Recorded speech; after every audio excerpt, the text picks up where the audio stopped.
mail truck just went by. Let's see if the new axle upgrades are in. Empty! No! No!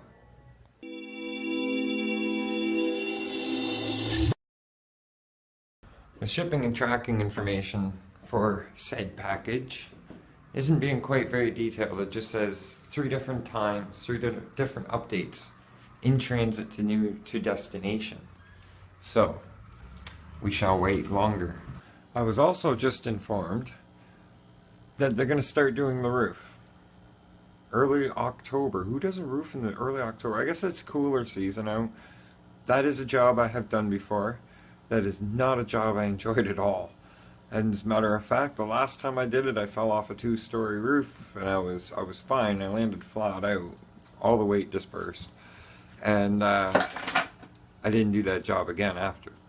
But yeah, they're going to be doing our roof here, so we're going to have a lot of noise, which means getting out. It is cooler out, so I don't blame them one bit. And here is a rare sight. Look at that. The creator station is almost cleared. It's got a few little things over here to organize still, and then I can finally clean it the rest of the way off. It's not looking too bad, but just getting some things together for today and figuring out what to do with the day. What do you do with a day? One of my next projects for today is fixing this little piece that holds a phone. It's that kind of stretchy elastic. Now I've already zapped it with some CA glue, contact cement, tire glue, whatever you want to call it, crazy glue. I don't know if you guys can actually see where I've roughed it up with a little bit of sandpaper in there. The cracks are always right in and along there. You can see on the right side. Second, if I move it the wrong way, you won't see it because of the glare. But there's a crack on that side, and there's a crack on that side. I did break one side, and then I glued it, and then the other side broke, then I glued it, and then the other side broke again, which caused the other side to break. So, tacked it with CA glue last night, let it sit overnight to get a really good bond, and now I'm going to use some of this 5-minute epoxy. It's actually more like a couple hours to get a really good cure on it. There's an air bubble that's slowly working its way up. I'm trying to let that come up and out so that when I go to use it, I get equal portions. Now, those of you who have never used 2-part epoxy before, I'll just kind of really quickly explain it. It's almost the same thing like with JB Weld. It works in 2 separate parts. One is a resin and one's a hardener, but they have to be 50-50 proportion. Like, it has to be an even mix, or the stuff doesn't cure right and it doesn't work worth a darn. You do have to scrub the surfaces up, like I said. So I can get this in the light a little bit better. I couldn't really do much for that side for scratching it up with the sandpaper, but I did get that side. And hopefully it'll grip to it.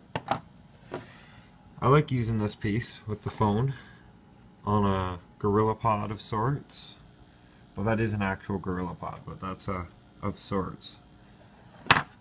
Hopefully I'll get that fixed today. The other thing I'm fixing is I clobbered my dustpan. Yes, I accidentally stepped on it when I was changing over my kitty litters.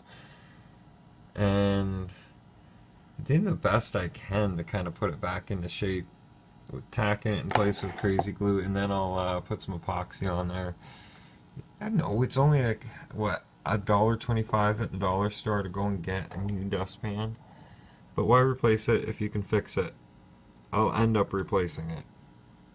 Mission accomplished. It works. I've already tested the phone in it, which is in my hand at the moment. But yeah, it works, and that's going to be a nice little on-the-go setup. And the dustpan is structurally sound again, for the most part. I don't know how, but it ended up with a gap here, so I just said, heck it, didn't glue it. But the rest of it is holding. Yay! Dustpan is a dustpan again. Now I just gotta try not to step on it again. How many of you have lost dustpans that way?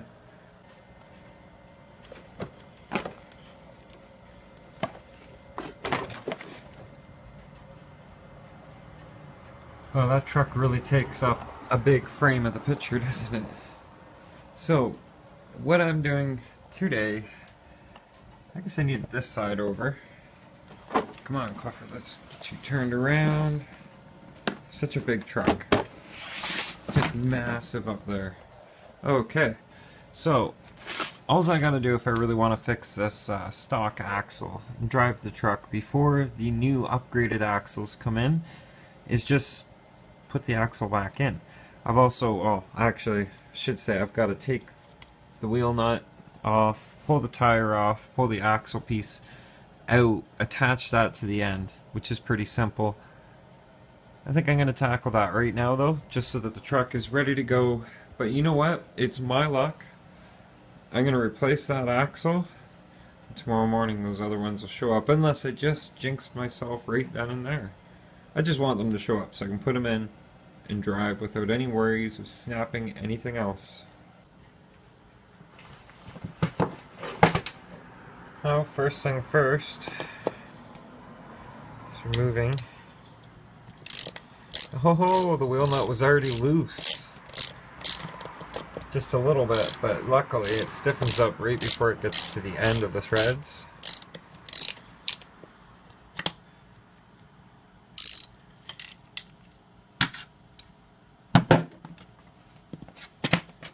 No shortcuts, I just use a full-size ratchet for that. Okay, next thing. Next thing is the hex thing. And again, some of these are stripped out a little bit. They do stay in place quite well on their own, mind you, because once the rim is over it, it kind of holds it in place. I should order a new set. I was looking at a nice red set that would match up perfect to Clifford's colors. But my PayPal is like $2 too short to cover the American conversion. How about that? I wanted to get a 2S battery so I can give Mr. Jess Heffron back his battery. But, again, I fell a couple bucks short on the PayPal. You hear that bearing pop out of there? When I put these together, I always put a little bit of grease inside just to help keep water and moisture from sticking around inside between the two bearings. The axle, as you can see, I don't know how well you guys can see that or not. Is that even in frame? Yes, it is. It's pretty dirty, but pretty clean as far as dirt goes. If that made sense to you, hey, right on. Okay, so pull that pin out, and it did lose a C-clip there, which could have been part of the problem. Then this pin here, that's the part I need. Okay, so here is the non-broken, ready-to-go-in axle.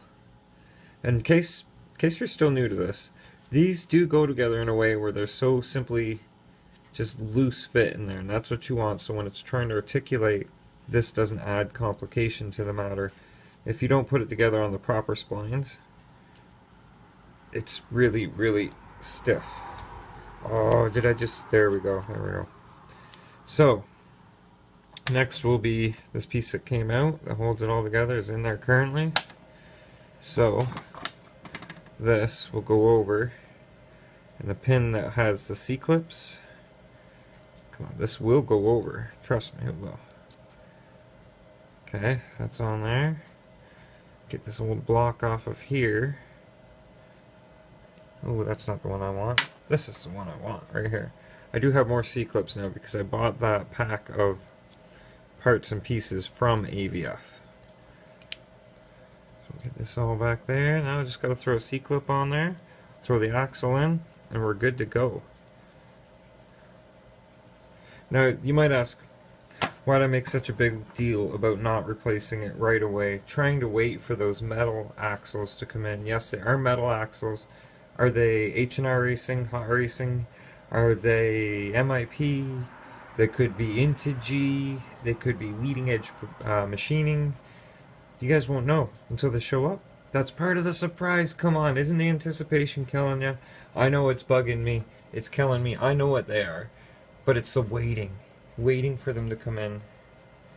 Alright, so I'm going to go ahead and pop that back in there. I'll skip that because it's rather not that exciting. But just in case you're looking at this as kind of a walkthrough of how to change these parts, I'll tell you right now. Just this pivot ball right here, just undo the top, let it come back a little bit, get your axle in there, pop her in, voila. It's actually pretty dang simple.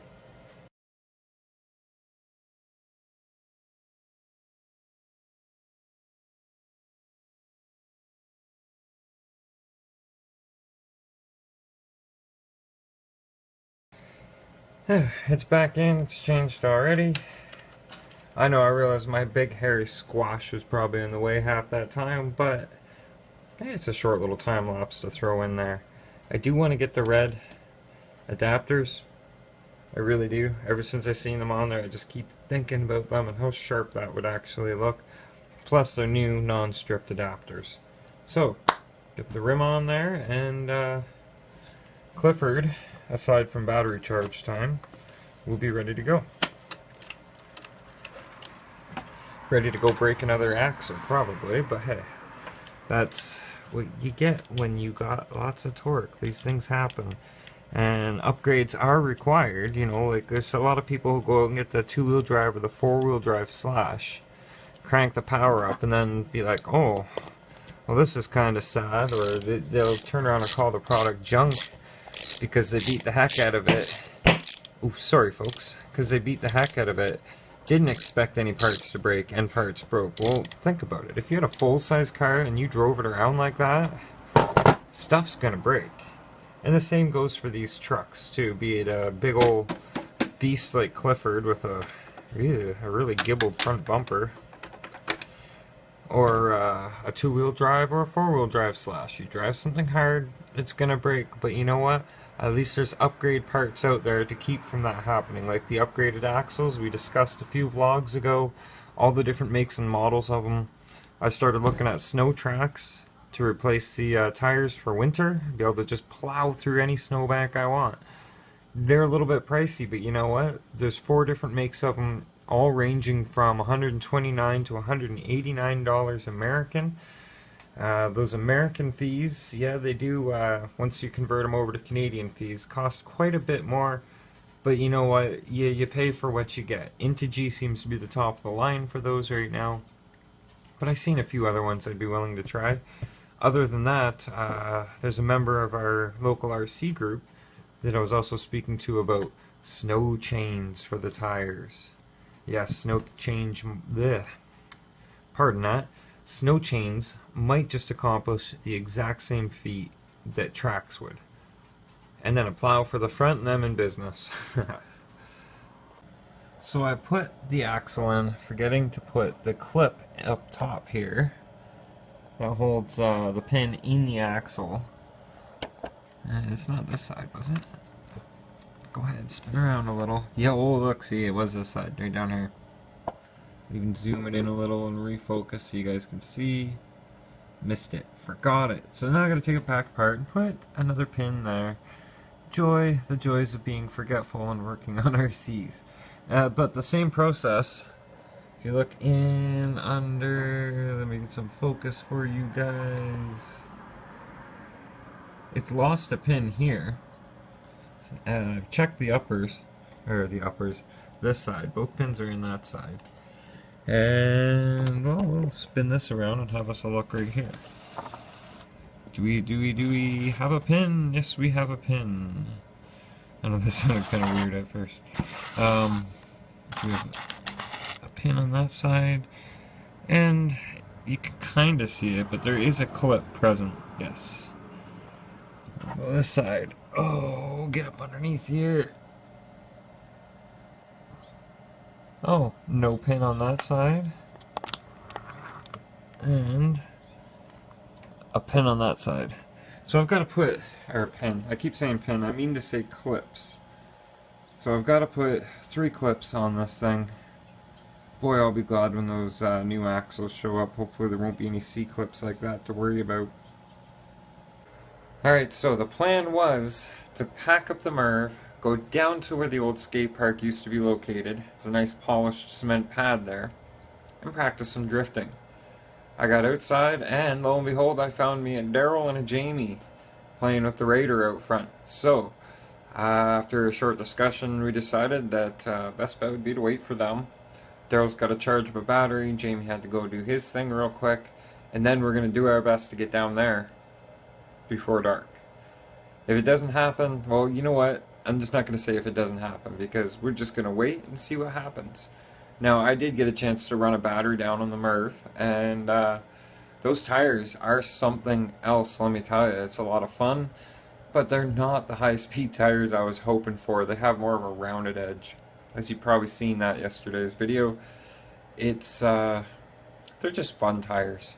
Now, I had another idea about the Merv, and that was for winter time. Once it's no longer the kind of go fast season, I'm thinking it might be kind of fun to redo the suspension, put it all back to factory settings like stock height, so it's lifted, and then to take the tires off of the mini crawler and put them on the Merv and see how it does off-road that way. I don't know. It's worth a try. I can always do that. Keep in mind I do still have the stock slash body for the 16th scale as well. It did start life as a slash 4x4 1/16th scale. So it was a lot of work to get it to that point. Anyhow, on with the vlog. We shall wait for Daryl and Jamie, and then we'll go try and do some drifting. Well, we made it out, and as you can tell, it's dark. And it's starting to it's not going to rain. It didn't call for rain. It should be passing by 10:30-ish. Ish. Hey, you know, I want to tell you about something. An automobile, the less it weighs, the more efficient it is. I gotta blur that out now. I know. But that's the way I feel. But the more efficient it is. So you clean this stuff out. Don't worry, folks. This is a Canadian theft deterrency right here. When people look in, they see all the Timmy's cups and they're like, I don't want nothing to do with that. And they move on to the next vehicle. It's true. When I was a kid, we'd do trips down to Toronto. We wouldn't wash the car for like 3 weeks before we went down, and nobody touched it. Nobody wanted a dirty car. Waiting for Daryl.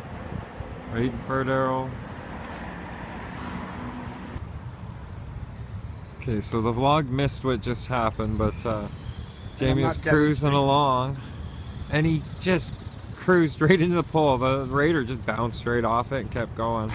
You gotta say something for Arma with that. Bring her for a nice close pass, so that the vlog knows what they're watching here.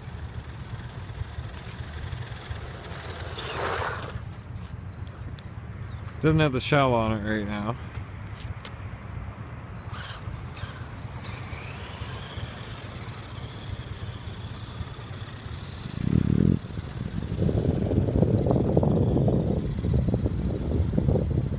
Here, bring her right past me.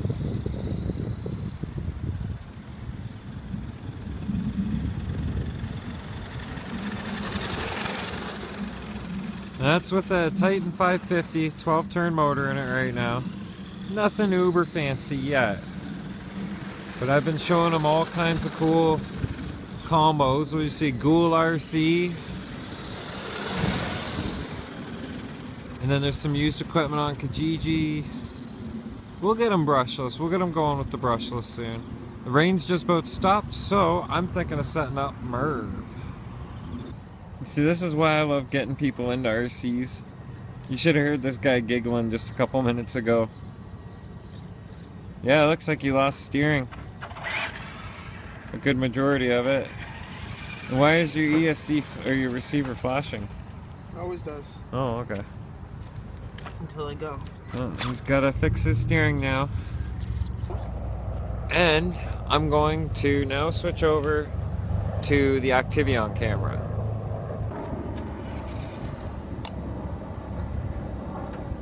That sounds like Medivac. Medical evacuation helicopter. The orange one.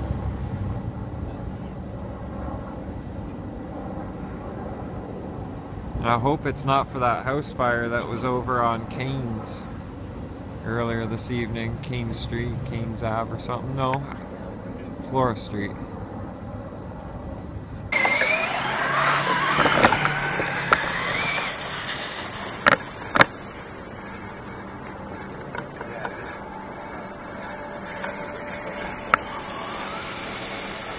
Oh, that's perfect right there.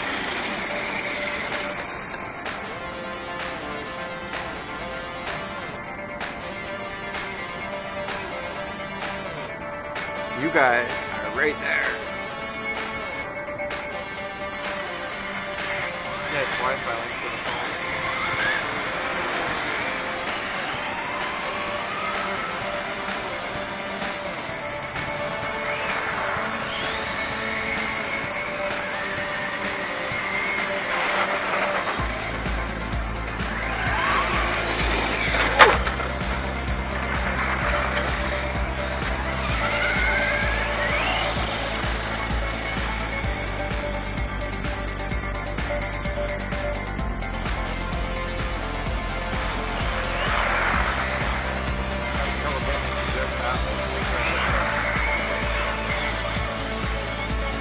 Take a cartoon by now.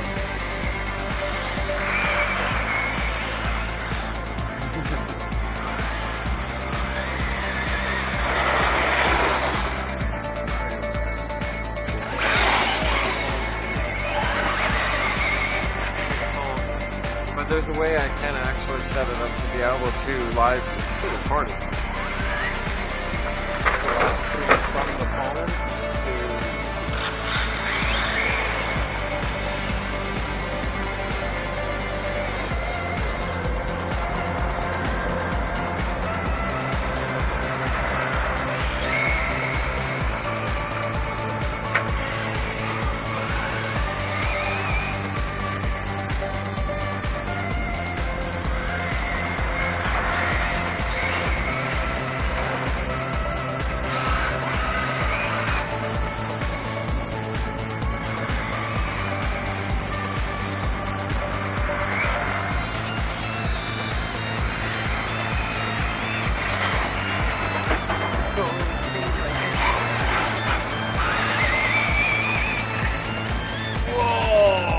that was close.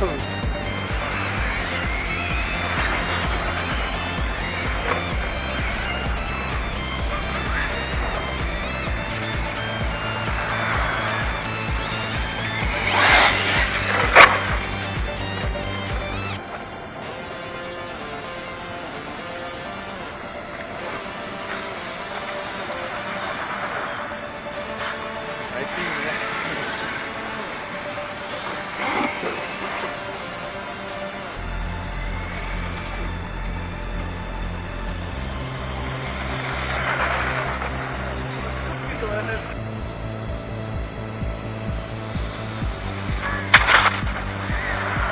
Oh, I hope that was on camera.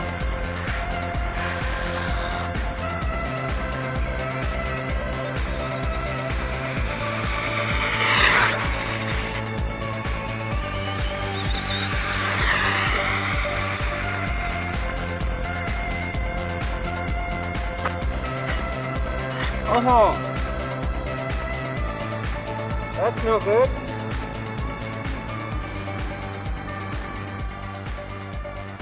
Gotta look for a battery.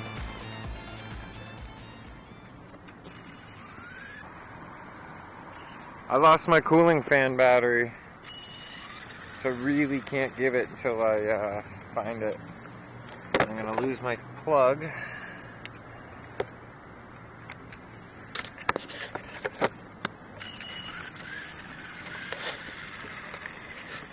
That's not good.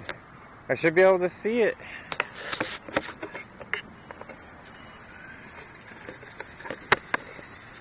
So yeah, I run the cooling fan on its own battery, and without it, things could overheat and go bad. That's kind of insane. Yeah, it will run right into you if you tell it to. That's funny.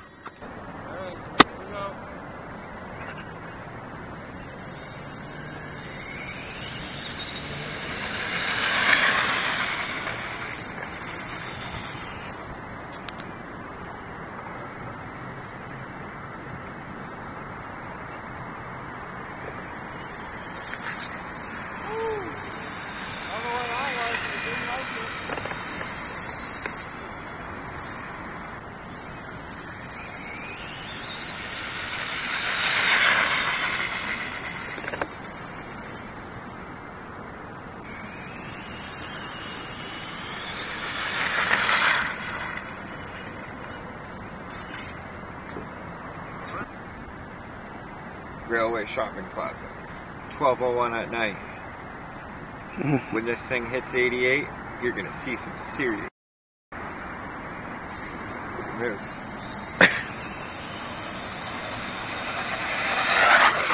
See that front end coming up? Yeah.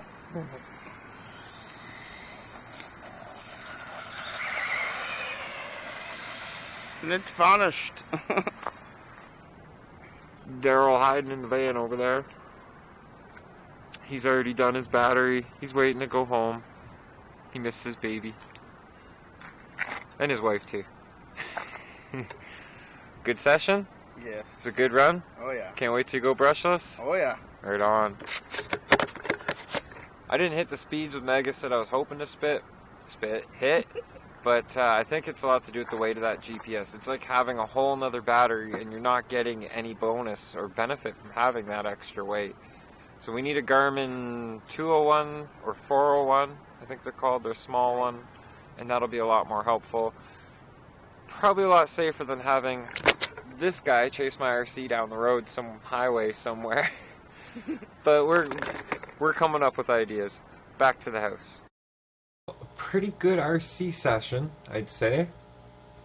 I'd like to get those speeds up there quite a bit though, and I think I'm just going to need a higher C-punch battery so I can up the gear ratio. I'm not really heating up the motor or anything yet, so I was a 31/76 gear ratio tonight. Next step would be either a 35/76 if it'll fit. Felt like my shirt was on backwards. If not that, I do have 32 pitch gear, so this would be the 0.08, or no, the 0.8, yeah, 0.8, and that would be, I got them right here. So I have actually two, and one's a mod 1, so that's a 1.0 32 pitch, and that's this guy right here, and that's a 35 tooth mod 1 gear.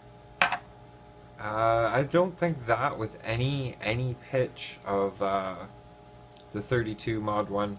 The only gear I have for that solution would be a 25/35. So 25 tooth pinion, 35 tooth. Yeah, I'm gonna need a lot more punch to push that kind of ratio. So the other option is 32 pitch, 54 tooth. Okay, that's a spur gear combined with I'm thinking like a 16 to a 20 in that area. I don't know a whole lot about the 32 pitch gears yet, but I would like to put something more high end to the works here because I'm not braking 60 mile an hour on a 3S Rustler.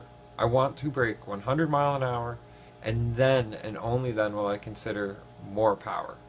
But there's going to be a certain point with 3S, higher punch, it'll work. Anyhow,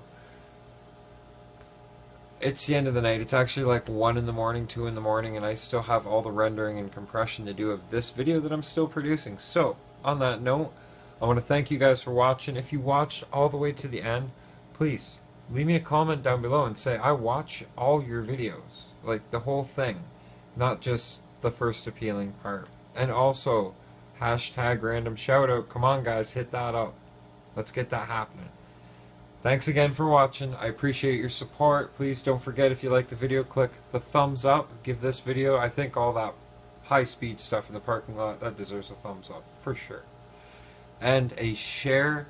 Try and spread the videos around of the RC forums, RC groups, wherever you think appropriate. I really, really appreciate your help because that's what helps grow this channel.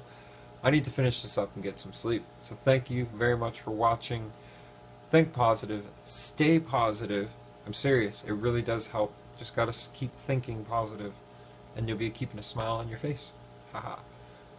Good night, vlog over.